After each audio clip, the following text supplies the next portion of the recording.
સુરેન્દ્રનગર જિલ્લામાં બે અલગ અલગ અકસ્માતમાં કુલ 6 લોકોના મોત નીપજ્યા છે। ધ્રાંગધ્રા હાઈવે પર થયેલા અકસ્માતમાં 4 લોકોના અને વઢવાણમાં થયેલા અકસ્માતમાં 2 લોકોના મૃત્યુ થયા। ધ્રાંગધ્રા પાસે અમદાવાદ કચ્છ હાઈવે પર અકસ્માતની ઘટના બની હતી। ઇકો કારના ટાયર ફાટતા ડ્રાઈવરે સ્ટીયરિંગ પરથી કાબુ ગુમાવતા કાર પલટી મારીને ખાડામાં પડી ગઈ। કારમાં એક જ પરિવારના 5 સભ્યો લગ્નમાં હાજરી આપીને પરત ફરી રહ્યા હતા। આ દરમિયાન અકસ્માત સર્જાયો હતો, જેમાં 4 લોકોના મૃત્યુ નીપજ્યા હતા, જ્યારે એક વ્યક્તિનો આબાદ બચાવ થયો હતો।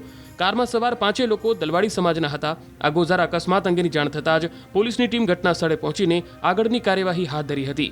અકસ્માતમાં યજ્ઞેશભાઈ ઉર્ફે કાનાભાઈ હિતુભાઈ જાદવ, ઇન્દુમતીબેન જીતેન્દ્રભાઈ જાદવ, રાધાબેન નીલકંઠભાઈ જાદવ, ધનેશભાઈ બાબુભાઈ ચાવડાનું મોત થયું। તો આ તરફ વઢવાણ તાલુકાના કોઠારિયા ગામ પાસે ડમ્પર અને બાઇક વચ્ચે અકસ્માતમાં 2 યુવકોના ઘટના સ્થળે જ મૃત્યુ નીપજ્યા હતા। તલસાણા ગામના યુવકો કોઠારિયા ગામે યોજાયેલા ડાયરામાં જઈ રહ્યા હતા તે દરમિયાન અકસ્માત થયો હતો। ઇકો ગાડીનું ટાયર ફાટતા પલટી ખાઈ જતા ચારેનું દવાખાને લાવેલા।